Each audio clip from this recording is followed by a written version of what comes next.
Alrighty, I am recording. All right, so we're gonna get started.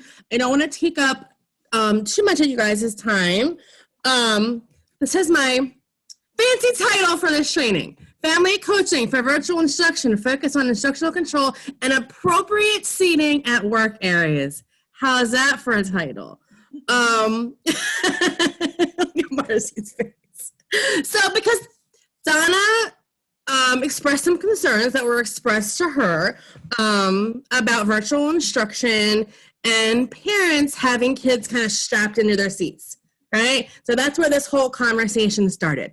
But the content that I want to share with you, it's not as easy as what to do when it happens, right? We'll talk about that, but there's other stuff we're going to talk about that kind of feeds into making that conversation and coaching with a parent easier, right? And I have to say, going into this, I have been in this situation multiple times, okay? So I've seen parents with kids strapped in the chair, and I've had discussions with parents using these strategies. So I'm gonna use some of my experiences as we go through. Since we do have a small group, you guys, stop me. Ask questions. If there's something specific you want to talk about or problem solve as it relates, please just jump in. Okay, if you want to type in the chat, we'll check in the chat box too. Maybe Alicia, you can just keep an eye on the chat because it's hard for me to see when I'm screen sharing. And then if there's questions, type them in there or just jump in and we'll talk about them. Okay? So, I have a question. Sure. Is there something similar to what you're presenting today that can be shared directly with families, or this is really teaching us to teach them? This is teaching us to teach them, but I do have some resources at the end, some handouts, some of which can be shared with families. Okay, great, thank you. Those resources too. And if we want, if we want to create like a training tool for families specific to this information, I can work on that too, Marcy. It's something that I can definitely do as well. Okay, so we're gonna get started. This is what we're gonna talk about. We're just gonna review some basic family coaching strategies. How does it relate to PBIS? Talk about what is appropriate seating and positioning, and then get into instructional control, because these topics are not mutually exclusive, right? We have to kind of talk about all of them together as a whole. So that's the order we're kind of going to go in. Now this is going to be a review for you guys. You guys have been doing this since March. Those of you that work in, evaluations for the littler guys have been doing this for a while. But I found this information and I linked everything or quoted everything at the bottom. But I really liked this information, especially this first statement.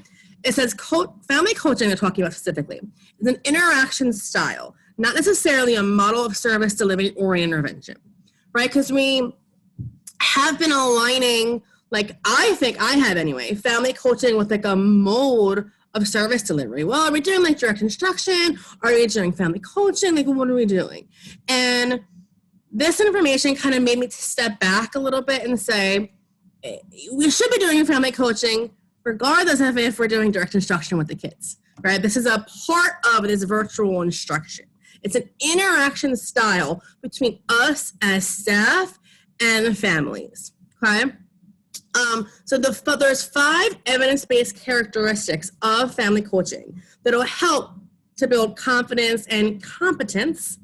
I like when things go together like that, confidence and competence in parents. So those 5 evidence-based characteristics include joint planning, observation, action, reflection, and feedback.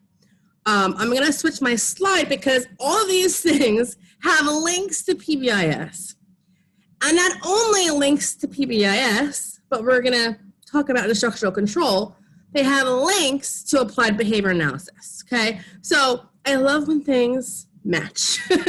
Makes me happy when things go together. I'm not like giving you some like different random off the wall information. This is evidence-based information.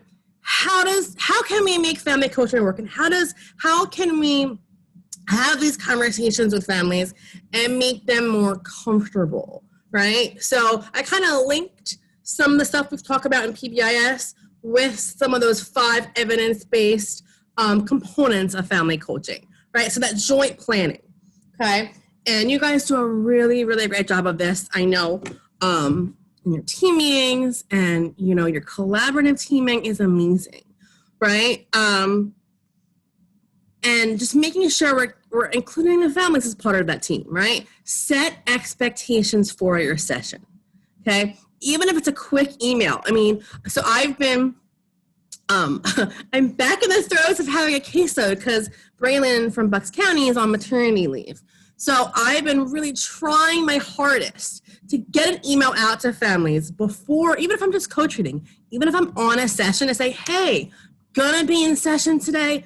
This is what I'm going to look for, focus on. This is what we can talk about, right? Set an expectation, just like it would with the kids in program, right? You use those same strategies, right, with our families. Set an expectation for this session, okay? So you need the child to be seated for this session, okay? Is that an expectation that you have of them? So let the families know ahead of time that expectation, even if it's an email, 10 minutes before you're getting on, you tried, okay? And if they haven't read it and the child, you get on your virtual session and they're not in the position or in the environment you expected, right? Before you get started, say, hey, I know it was last minute. I sent that email. I really wanted to do, core work on the floor today, okay? Can we move them to the carpet? All right, so even if they are not in the expected position when you start, just start fresh before you even jump in, okay? The second research-based piece of family coaching is that observation piece. And this is hard for me, it's PBIS, but it's not really, but it is. Listen more than you talk, okay? It's hard, right? We talk a lot during sessions, especially when we're trying to keep kids engaged, if we are doing some direct instruction with the child, but take time to listen to the families, right? The coaching relationship, right? Whether we're talking about family coaching or our PBIS coaches with our classroom teachers, right? It's a two-way street, right? It's listening, talking, it's like that back and forth, right? So make sure we listen more than we talk. And then the action piece, teaching, right? If you remember so far back when we had module 2 training for PBIS and social emotional, one of the slides says, teach them what to do instead, okay? So let's apply this to our families, right? We have to teach them explicitly what our expectations are, right? When it comes to seating and positioning or anything else that we're working on, right? So that action piece might really be walking them through, whether it's walking them through, we're going to talk about instructional control, how to build that, whether it's walking them through, a specific goal that you're working on. We have to teach, okay? So we plan, we tell, we talk, we listen, and we teach, okay? Again, same strategies we use with the kids, we're now using with the families, okay? And then you want to have that reflection piece.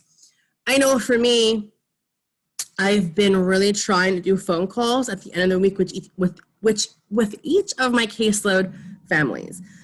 Especially for me, I don't know if you guys are all doing a lot of co-treating. I know in Bucks County, we are doing a lot of co-treating. And I find that I'm jumping in and I'm doing some coaching, like a lot of that teaching, right? And then I'm like, oh, I don't get to talk to you afterwards because they're jumping off really quickly. So I want to make sure I'm getting in that debrief and that discussion, okay? There was even a family, I had a kid buckled, right? And we're going to talk about like why and restrictiveness and all that, but they were buckled and he wasn't really upset throughout the session, right? And I have a picture. A lot of what we're seeing kids strapped in are booster seats, right? If they're at like a kitchen table or a dining room table, they're in like a booster with a strap, right? And that's what this child was in.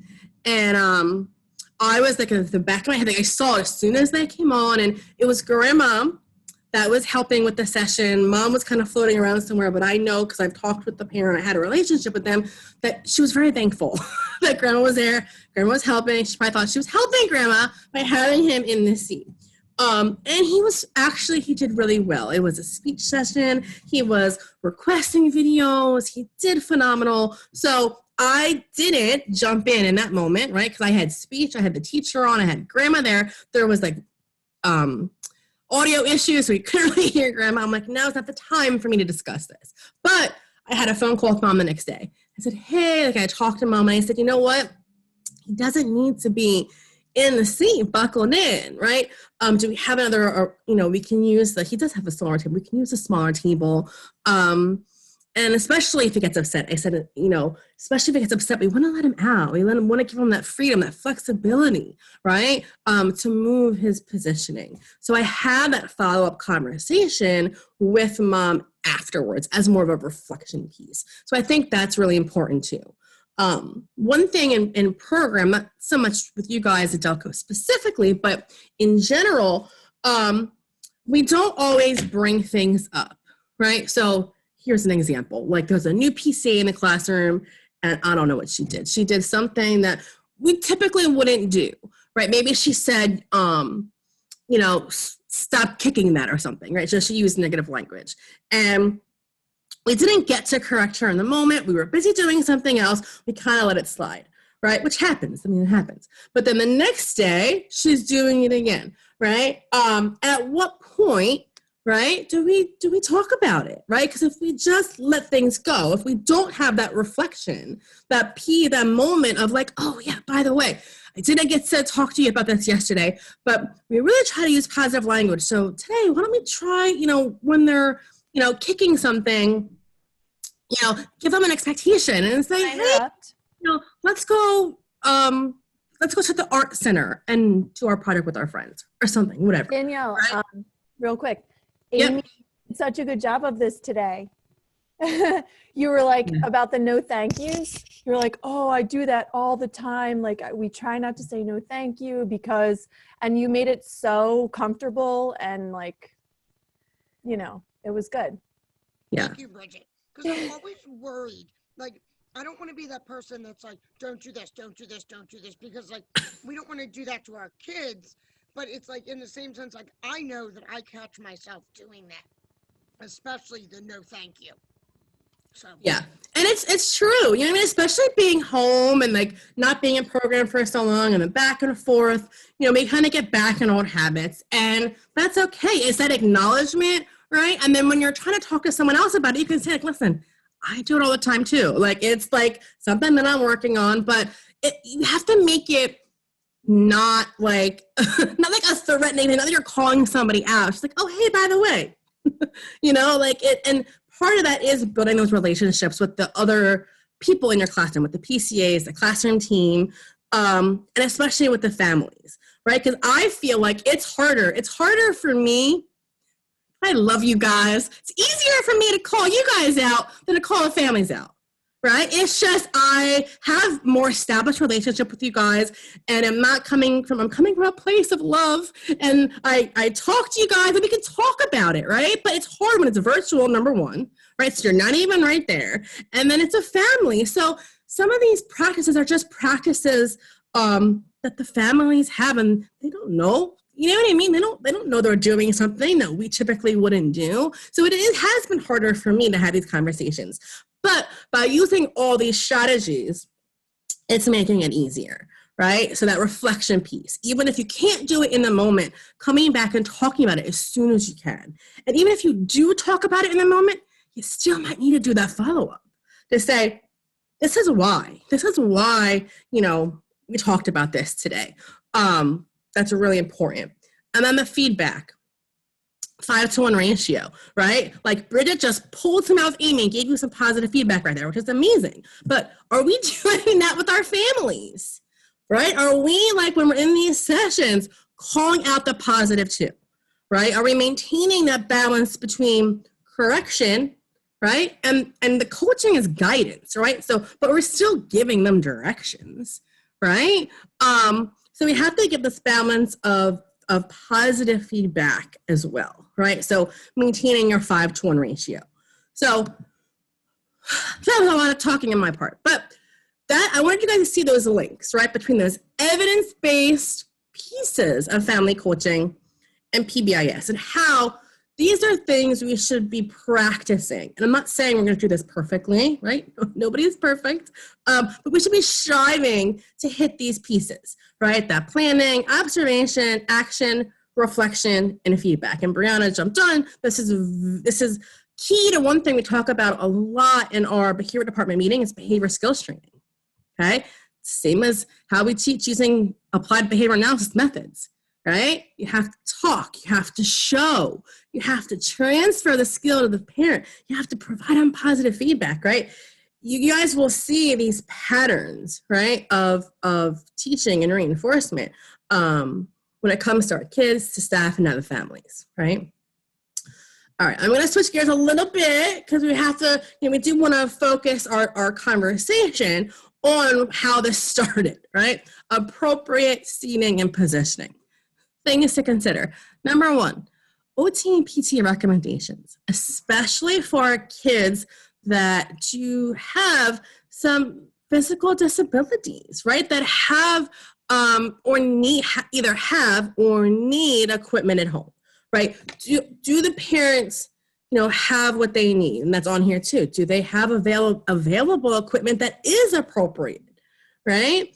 So we have to talk to the families to ensure that they know what they need and that they have what they need. And what if they don't, right? I know everyone's been trying to get parents access to things. In Philly, it's been crazy because there's a disparity of wealth. In Philadelphia, a lot of our kids don't have anything.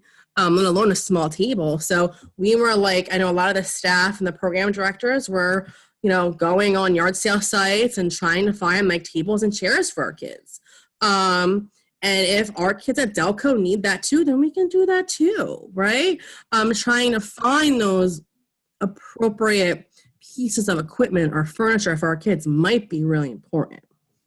There's I know, just to chime in here, I know one of the students, I met one of the PTs from Philly, we met at a gas station on Westchester Pike, and I brought a cube chair and a classroom chair to the family. I've dropped off other items, just as we're doing the iPads and everything, if the kids need chairs or they need and so we were basically building using the cube chair as the table and a classroom and just a Rifton chair for them to sit on. And then you have the cube chair also, and trying those different things out. That's stuff that if that's part of their IEP, either Easter Seals or the IU are going to be responsible for that, providing that if that's written as part of their SDI. Especially that includes adaptive scissors, those types of things. So if the kids don't have them, certainly let your therapist know, and then they can let me or Donna know, and that's stuff that does need to get out to the families. Yeah, thanks for adding that, Marcy. We want to accommodate our families. We want to get them what they need. I love that idea. Think about it. I love that idea of flipping the cube chair on the flat side, right? It's a little mini deck, a tabletop, right? For them to have some flat surface to write on. Also, save all your Amazon boxes, because there's been a whole thing of pretty cool modifications just using cardboard. I know that they've gone through that with grants through assistive technology. But honestly, even just using these larger packing boxes right now, you tape them and reinforce them, and you've got your tabletop that the kids can stand at and play at, draw on, decorate, and it's not ruining good furniture or moving around, those kinds of things too. So yeah, that's great ideas. I'm waiting for boxes to come to intercept them. But yeah, saving those to also utilize and repurpose them for, flat surfaces too. It's a great idea. And then talking to your parents about flexibility, right? So even if we set up this great area, if the kid gets up, that's okay, right? Like Marcia said, if you have the cube chair there and they're not sitting in the Rifton chair and you want to try the cube chair, just flip the cube chair.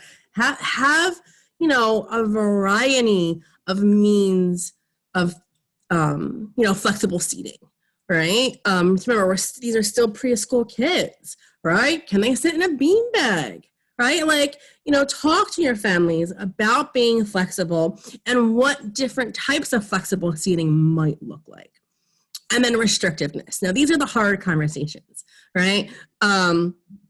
Because, we always want to utilize the least restrictive equipment, the least restrictive seat for a child, right? So talking to the parents about what does that mean, right? And talk about in school, this is what this looks like, right? And then transferring that to at home. But I have to say that the restrictiveness conversation is harder to have if you haven't talked about what we're going to talk about next, which is instructional control. Okay, because these, like I said, these things go together hand in hand. Okay, I just wanted to pull some examples of what a nice little table looks like, and a lot of what I'm seeing. Right, if we don't have small tables for kids, and they're using more of these, booster seats, there are ones without belts. If the kids don't really need a belt, right, there are different ways to boost up those seats. If that would be an appropriate alternative, even if we're just waiting for, a parent to get something that's more appropriate. There are other alternatives, and I'm sure ROTs and PTs could have much more creative pictures than the ones that is pulled up. But that's a lot of what I'm seeing. Are you guys seeing other things like kids? Are they using parents using high chairs still for some of our kids? Are they mostly boosters? What are you guys seeing? A lot of couches. Oh, just sitting on the couch? And no matter how many times, I have a couple that no matter how many times I've said, hey, we need a tabletop to work at. No. They log on and they're lounged up with pillows and blankets. And I'm like, well, and the sessions are not successful. And I chalk it up to, you're way too comfy on the couch. Why are you going to, work? Right. So yeah, that's hard. Have you talked to that family about trying to get something set up, and it's just you go on and said can we sit at the dining room table? Do you have a coffee table where he can sit on the floor and use the coffee table to play with? Yes, no. I'll see the coffee table every now and then and play, but I can see the dining room table from the couch. But right.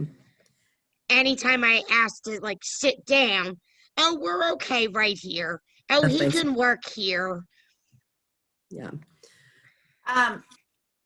Amy, would the family, if you just had them have a book or something as a surface, could the child stand at the couch? Because we're trying to modify an adult's behavior and shape.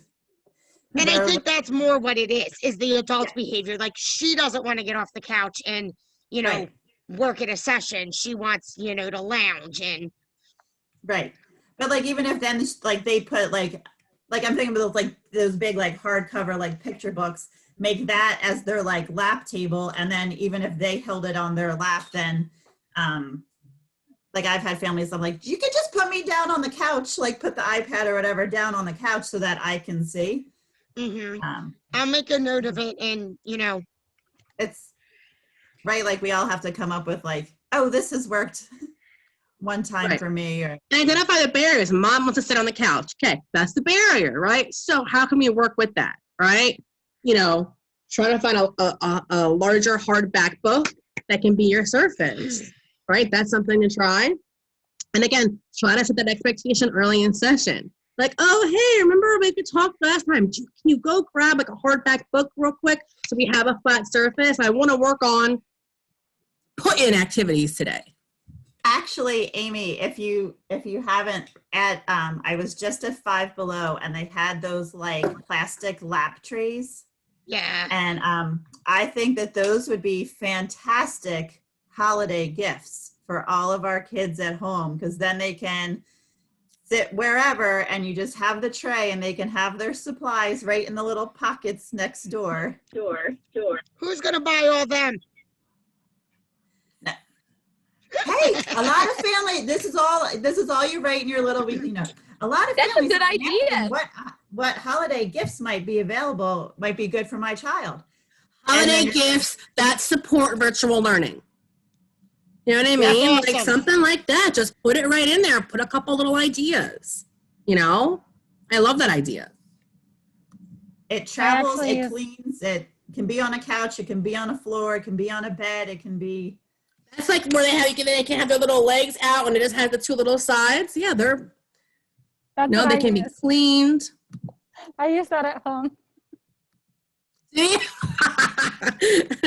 I was looking for it down here. I got it years ago. It's like a laptop tray, but the bottom is like a bean bag. It's like Mine smushy, is. and then Yeah. it's like a flat, hard surface. So I have one of those that I use a lot. And my That's son okay. uses it when he's home, and he's just like, he'll say, and he's old enough, he's 6, he'll say like, I forget what he called it. I need to change my learning station. I forget what I call it. He calls it that now. So, but I'll say, all right, go get the thing. And he'll sit on the couch with it, right? And it still holds the device upright for him, right? And that's something that I want to talk about in my example, but the devices, okay? Because the devices play a part in this too, right? So we'll get there because I think that's a big piece of this as well. All right, let me close you guys up. All right, so who's the boss? Who's old enough to remember who's the boss? Seriously. Anyone? All right, some of you. All right. I remember. Katie, you remember? I used to love Who's the Boss. Like Tony Danza was amazing.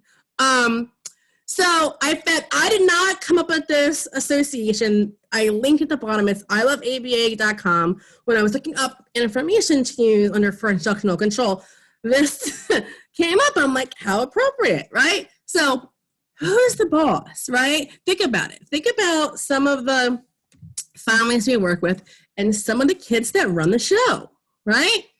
So when you talk about instructional control, that's what we're going to think of. Who's the boss? Okay, so the definition that this website gave, I Love ABA, and you can click on that. I'll send you guys the PowerPoint. But it defines instructional control as a term, an ABA term, applied behavior analysis term, that describes how to establish a paired, cooperative, therapeutic relationship, right? Paired, cooperative, therapeutic. So some of you have probably heard some of those terms before. And for a family, right, you might say, like, how does this apply to a family? Because parents have great relationships with their kids, right? But is it a therapeutic relationship, right? And can we shift, right, or modify so that when it's work time, mom or dad or grandma or aunt or uncle can shift, right, to get some of this instructional control. And if this is something that we can work on, it will really benefit the families, right? And I'm going to talk about a little bit about how we can do this because this plays in to our seating and positioning. And I'm going to tie it all together after I go through some of this material. But I want to talk to you guys about what this is. And we do it for a lot of our kiddos that have, behavior plans. We have, for kiddos that come into our artistic support classrooms, we do pairing with all of them, right? So pairing, right, just means giving really good stuff, giving reinforcers, having fun, and engaging. A lot of this you guys do at the start of the school year, right? You have an instructional area. So the first part is getting an instructional area for these families, all right? Setting up some sort of instructional area, whether it be a table, whether it be some sort of modification, whether it's just a little tray we're gonna use, right? Identify, set up an instructional area, okay? And pair, right? Have the families, okay? And you via the computer, right? Pair with this instructional area, okay? Have fun, right? Use preferred activities, reinforcers, okay? And give them whatever behavior is appropriate, okay? And in the beginning, we're not gonna place a lot of demands, okay? And that's where people are like, oh, I have to place demands, right? But if we're working strictly on this, just for a little bit, right, you want to limit, right, placing a ton of demands, okay? We're trying to build instructional control in this work area at home, okay? So we want, okay, the parents, the caregivers to be the giver of good things. You guys can also be giver of good things via the computer too. But you guys, you know, it has to be this balance. I know a lot of us use videos as reinforcers, right? But if you're giving a video reinforcer, is a parent next to them singing along, right? Because we want the parents to also be giver of good things. In one of my first family short videos, you know, I talked about the 5-to-1 ratio with our kids. I mean, I don't know about you guys that have kids, but when my son is home all day, it's hard for me to reach that 5-to-1 ratio. Okay, I'm doing a lot of redirection, a lot of correction. Okay, I have to be very intentional, okay, about giving him his positives, right? About building that 5-to-1 ratio. I have to make myself the giver of good things. It doesn't always happen naturally from a parent, right? Especially when a kid is home all day. So I think it's even harder, right, to maintain that ratio. So we want parents to give the good things too, okay? You guys give the good things, parents give the good things. And then fade in your demands, okay? And make sure that the families know what to do if the child gets up, right? Because you can say, like, if they're at the seat and we're doing bubbles, for example, and just say it, you know what, it's okay if they get up, right? That's okay, right? But then you're gonna hold back a reinforcement, okay, right? If we're blowing bubbles at the table, we're having a good time, kiddo walks away, bubbles stop, right? Temporarily, right? If you see them showing interest coming back, you're gonna start blowing them again, right? That approach, you wanna reinforce the approach, okay? And then you're gonna slowly increase the amount of time the child is seated, right? You start small and you build it up, okay? And then you're gonna continue to provide reinforcement for that expected behavior, right? You're gonna add in your demands, right? You might also, I'm recording, you can say hello. You just got home from school, say hi. So you can use first then boards. We've, at Bucks County, we sent a lot of these home. Almost, I think every kid that's on my caseload, we sent home a first then board. Okay, so same. If your families don't have these tools and you need help getting them, let us know. Let your therapy supervisor know. Let me or Brianna or Donna know, and we'll make sure we can get them. You can even snail mail them or drop them off, whatever you feel is the most safest to do. Okay. Token systems.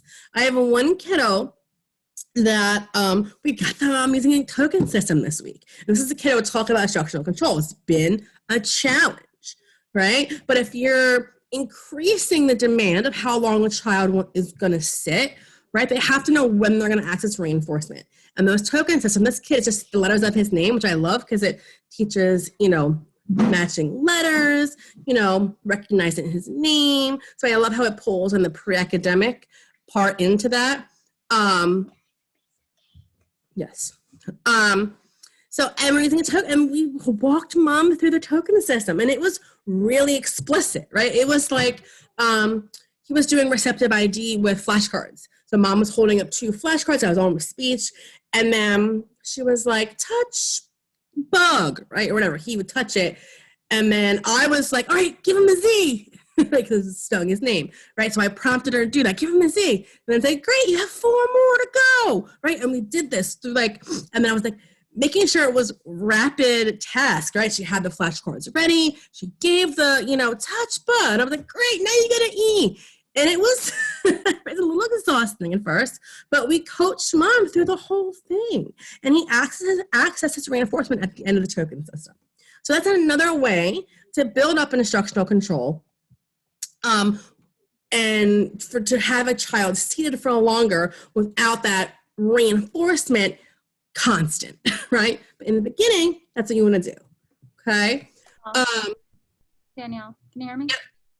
I also showed people, I think a while ago, on Boom Cards, there are some free token boards that you can use virtually, which nice. I use them all the time with my kids. and they can like pick the token that they want to use. They're only kind of like set, there's not ones Right. you can't like really adapt it a whole lot, but there are some virtually that are free that you can use that are fun.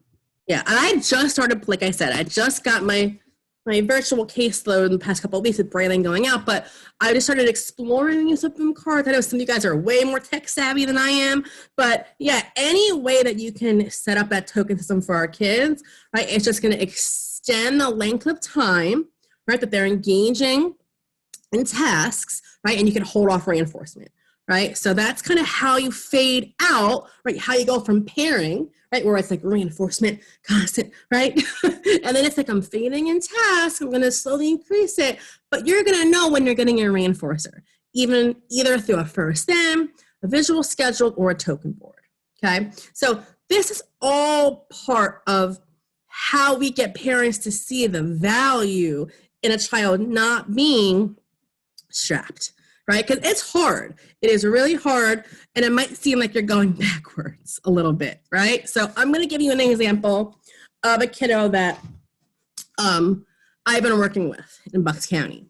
And this was not a kid that was strapped in, but I'm going to kind of paint a picture of what this was looking like for this family. So I kind of commiserated with mom a little bit because she has a 5-year-old and an infant. I think she's like 7 months. That's like where I was last year. Okay. And I know how hard that is. And it's even harder because her son has autism, and, he's very active. He also has some other medical things going on. He has tumors, like a lot of stuff going on. So really felt for this mom. And the sessions, the first couple that I observed was pretty much a mom holding a baby, holding her phone, okay, and kind of like following him around. Okay, that was what this session entailed. So she didn't have him strapped in. It was almost the opposite. It was just zero instructional control, and mom just following him around with the phone, trying to get him engaged, and it wasn't working. So we tried to start, this is what I said, with the device. Because we do have the ability, families need devices that can help, right? She didn't want another device. She didn't want to use the iPad. She was okay using her phone. So I talked about getting a stand. We actually have some stands where, you can put your phone on and she doesn't have to carry it around, right? And I said, our AT department has some that we can lend her. And this was a very, humble mom. She didn't want to take it. And she said, no, I'll buy one for myself. And then, so we had that conversation about having the device stationary, because that can be really important too. So she didn't want the stand. She said she would buy it. She did not go buy it, but what she did, and I know someone said, I think it was Mercy, she just propped her phone up against her TV. So if you see, like, if I put my phone against my computer, it can like prop it, right? So she propped her phone up against the TV. And so the TV was facing out in the living room. So for circle time, she would put circle time on her phone. She would prop it on the TV. TV is off behind. And she could then, right, be with her son and the baby, watch the baby if she needed to. And she didn't have to chase him around, right? So that's step one, right? And for the teacher, it looks a little bit backwards because before, mom was following him around with the phone. So the teacher on the other end could actually see him, right? Now that the phone is stationary, he would go off the screen sometimes. And then he would come back. But it was interesting because I was taking data, I was observing, and he came back for his turn for the Hello song. He came back for preferred songs that he likes, right? So he was still listening and attending to Circle, which was interesting. And mom didn't have to chase him around for an hour, which is exhausting for her. It was an hour, like half an hour probably. But it looks a little backwards, right? Because now he's on and off the screen. I just kept telling mom, like, it's fine.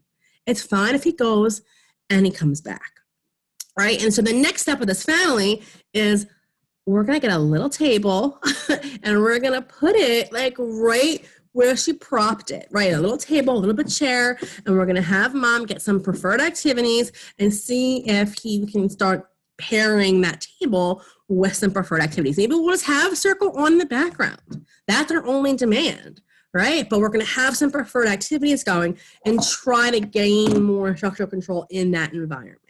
So that was my example about it might feel backwards at first if you're like, oh, you know, we're just going to pair this environment.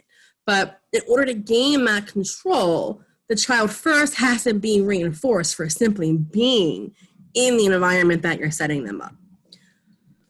Okay, so in the moment strategies, and why didn't we start here? Because that was the initial question, like, kids buckled in the moment, what do we do?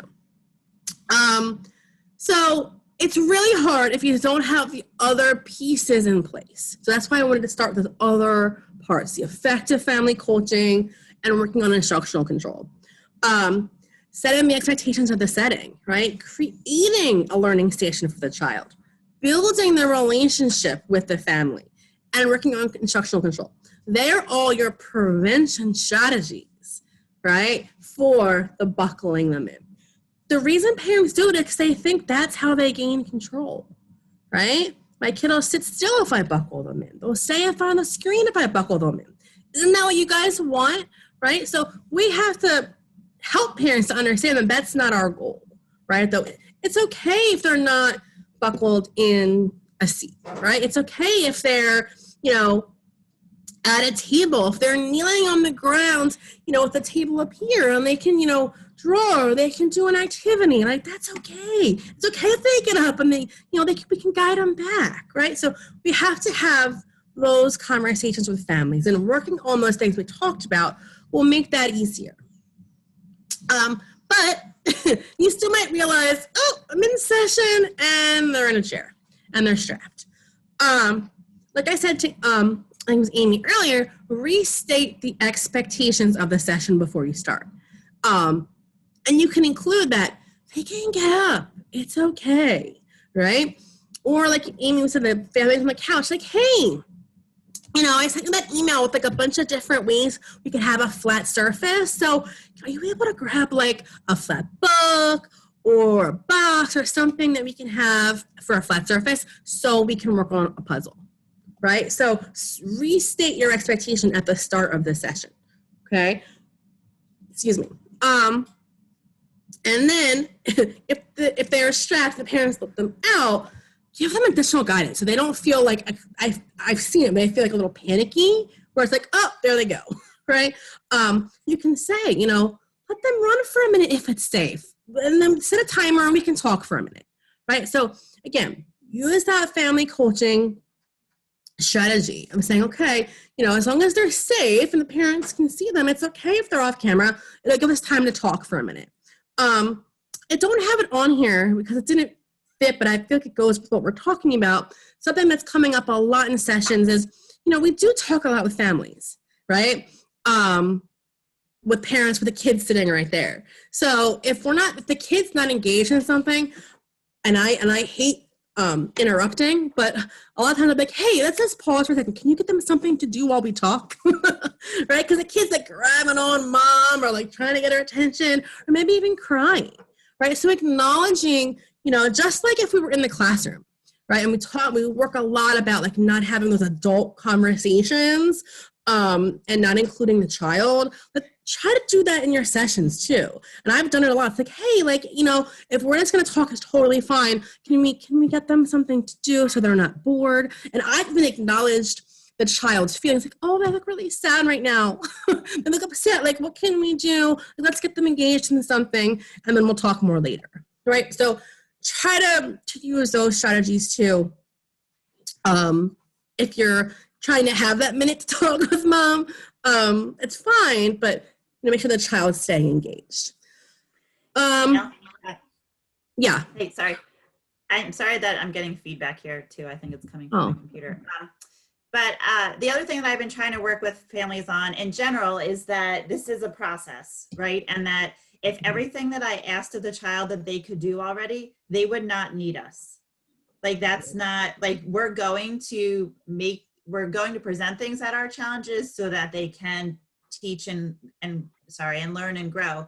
But also I've been really trying to enforce, it's harder with our young 3-year-old parents, but our older kids, I'm really focusing, at least from a PT perspective, of this is how we're going to start preparing them so that when we do go back to school or they transition to kindergarten, these are not going to be the chairs that they have available, and that this is the time that we really need to start practicing how they can sit, and also like the autonomy of the child moving the chair over themselves and teaching them that skill, because that's huge for their independence of, I feel like so many parents are like, here, like, I'll just go get it. And it's okay that it takes them a little bit longer so that the child learns to do it for themselves. I think it's been pretty successful. It's been pretty successful. The responses that I've gotten of like, ooh, that's a good point. Like, I was like, and I bring up like, they're only going to get bigger, and it's going to be easier if we can work with little people with little chairs than when we have to work with larger, faster children with big chairs. That's a great point. And parents want that. They want their child prepared for the next step, right? So they say like, hey, this is how we can get there, right? I think that's a great point, Marcy. Thanks for sharing that. And then, I was gonna say my last, someone's coming in. My last point here was, if it's, because like I know it's for you guys, it's probably distracting or upsetting. If they're strapped in, you've tried all these strategies and they still haven't given them a break. Build in a movement activity that requires them to stand up. I've seen therapists do that really well too. Or if they're in the chair strapped and they start getting upset, again, state directly, oh, it looks like they're upset. Let's give them a break out of the seat, right? So be direct, right? And being direct doesn't mean you're being nitpicky or you're trying to tell the parent, how to parent, right? You're just trying to give them strategies to help them to better prepare their kid, like I said, for returning to school, right? You can say like, at school, if a child's in equipment, right, and they're upset, we'll be able to give them a break, right? So have those conversations. If you need to build in a movement activity to get them out of the chair, that might be a good way to transition the child from that equipment as well. I'll just put a note down here. So talk about this in your team meetings. Like I said in the beginning, you guys, do a really good job of your collaborative teaming. But make sure that within your team meetings, you talk about what you're discussing with the families, right? Because you want to send consistent messages, right? Like if I'm working on that token system, speech is working on it, let's make sure that OT knows we're doing it, PT knows, right? So we can carry it over across the different therapies and sessions. All right, here are all my resources. There are some that are parent friendly, right? So the tips for parents from parents, and there's also an instructional control presentation. If you guys want more information on that, there's a whole PowerPoint on it. But before I explore these resources, we'll take a minute. Does anyone have any questions or even just have a kiddo with a specific issue that you'd want to maybe problem solve with the group? Danielle, can I just ask one other question? And I Sure. feel like that this is something, and I know that you touched and you gave us some really great resources and ideas on how to prepare and do this. And I guess, and I don't mean to make this sound like it's like a negative thing, but having now done this for 10 months and working with a variety of families, like Amy's tried numerous times to get this family to do it. And what if they say, nope, this is where they sit, this is how they sit. And it's a tough thing. I feel torn, but I know like, so if we do all of this and they still like every single time, they're like, oh no, they're good here. I need to watch my other children. This is where they need to do. I don't want them breaking my phone or my laptop or my device or whatever, and they flat out refuse.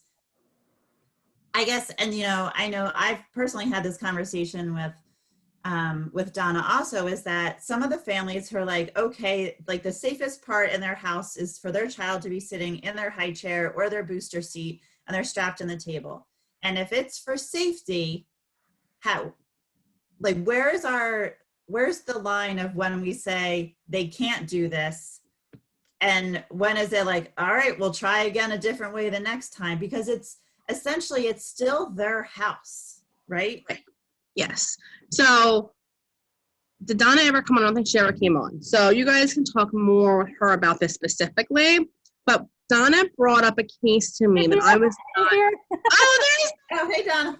Okay. So Donna did bring up a case in which a child was strapped in a seat and it did impact negatively on the teen in a home.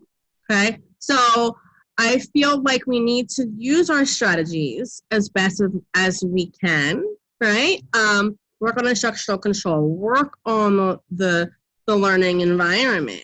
And if the family is not willing to try something else, at some point we do need to let the service coordinator know that this is a problem. This is what we're working on. And we are attempting these strategies to increase instructional control, to get them not to utilize the seat, but we can't force a parent in their home. We can just provide strategies and supports for alternative behaviors. Donna, did you want to add anything to that?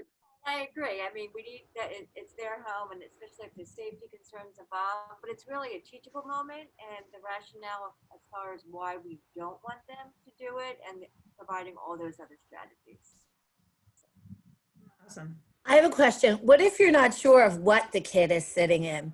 Is it okay to just ask, like, what is that? Can you show it to me? Yeah, you can't see them if the like device is here and you can't see underneath. Yeah, to say, Right, hey, like what are they sitting in? Like, do you mind just showing me? Is it a booster? Is it like, I would just ask, and then maybe if you are going to ask, have alternatives in mind of like what you would suggest, because you can also talk about developmental appropriateness, right? Like, at what point is a booster seat, even if they are seated at the table, no longer appropriate, right? Depending on their age.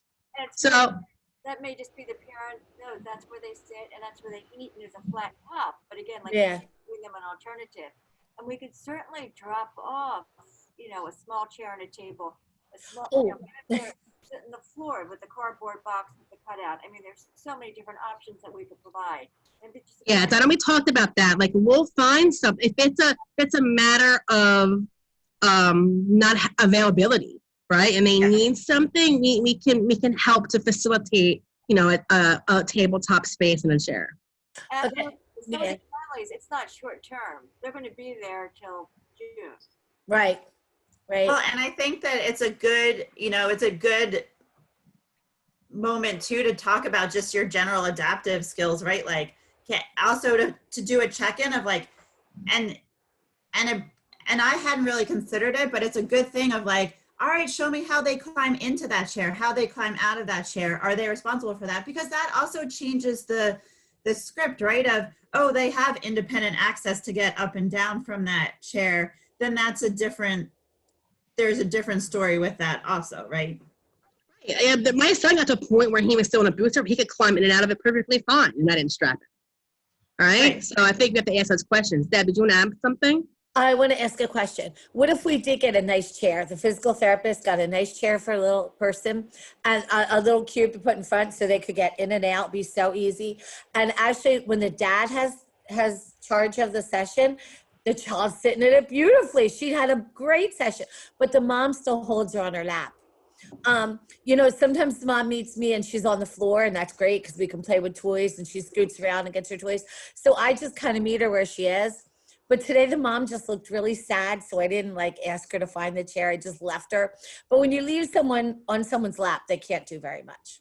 So I guess it's always a fine line. It is, and I think that you're right. You're going to have to read the room, kind of, right? Like, if you're like, I'm not pushing this parent today, that's okay too, right? Because you do have to meet them where they're at, and we don't know what the rest of their day has been like, right? but I think set the expectation for next time and say, hey, next time let's try to, pull the chair and the little cube out, and we'll try to do this, and just set that expectation. And then when you go into the session next time, just start with that. Like, hey, let's go grab that. Remember, we're going to try that today. Yeah, it's hard because they're on different like floors or something. Like the playroom is somewhere and then the chair is somewhere else. But I was thinking about maybe giving her a choice, like texting her and say, next time, do you want to start on the floor or in the chair? That's a great strategy, Deb. I love that. Okay. Also, Deb, with some of the families that I've worked with, I hear exactly what you're talking about. Is like, you log on and you see the family like log on and you kind of know like how that day is going. Mm-hmm. But sometimes like even 5 or 10 minutes in, like if you start with a story or whatever also, and then sometimes I'll be like, oh, you know what? They look pretty cozy there. Like, what do you think if maybe for this next one, they could maybe sit between your legs on the floor and just do like a small incremental change of like scooching back, or like maybe now you could roll this spot. Like sometimes I've tried to like gradually separate that and not so abrupt at the beginning. Yeah. Maybe. Yeah. Possibly. Because it is a fine line, because you don't want them to feel like we're judging them. Yeah. Right. But just saying the purpose, like, we want to increase, their independence and sitting up and playing. We can still like play together. You're still going to facilitate, play between, the mom and the child, but just talk about the why, right? I think that's important too. And, I shared a story, Deb, before you came on about a family that, they were essentially, the mom was following the kid around with her phone during like circles so the kid could see it. And I said, what, just prop that phone up, right? And he's going to come and he's going to watch what he wants, and then he's going to walk away, and that's okay. And then he's going to come back, right? But she would never have thought to do that because she thought we wanted to see him the whole time, right? So I don't want to see him running around in circles. It makes me nauseous. Oh, yeah, it does when the phone's like all crazy. Yeah. Yeah. Right? Now, I've got one of those. But talk to Amy to talk to them about propping up the phone. And say, listen. And like you just said, before I said anything, she was like, oh, I thought you wanted to see her.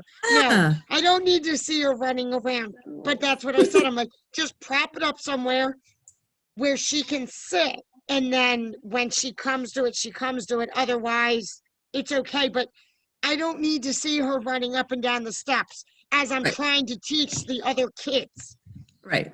Yeah. And I think, we don't always know, what's in the back of the parents' mind, but a lot of times they're just trying to do what they think that we want, right? They think we want to see the kids the whole time, no matter what. And this mom is stressed. She was holding her baby. She had her phone. She was chasing him around. It's like, listen, let's make this easier for everybody. Just put the phone down, right? Let him come. We'll work on that instructional control, right? So a lot of times we don't realize that what we're working on will actually make it easier for them, right? Talk to them about like, listen, it is awesome to see like what a wonderful relationship you guys have, and that's great. Like, let's build on that. Let's pull some toys into that, right? And let's see if we can build skills that way. So I think, like you say, kind of meet them where they're at, and acknowledge like, I see you, right? We see what's going on. How can we build? How can we, work on skills starting from where they're at, just to make it easier. And that's ultimately, listen,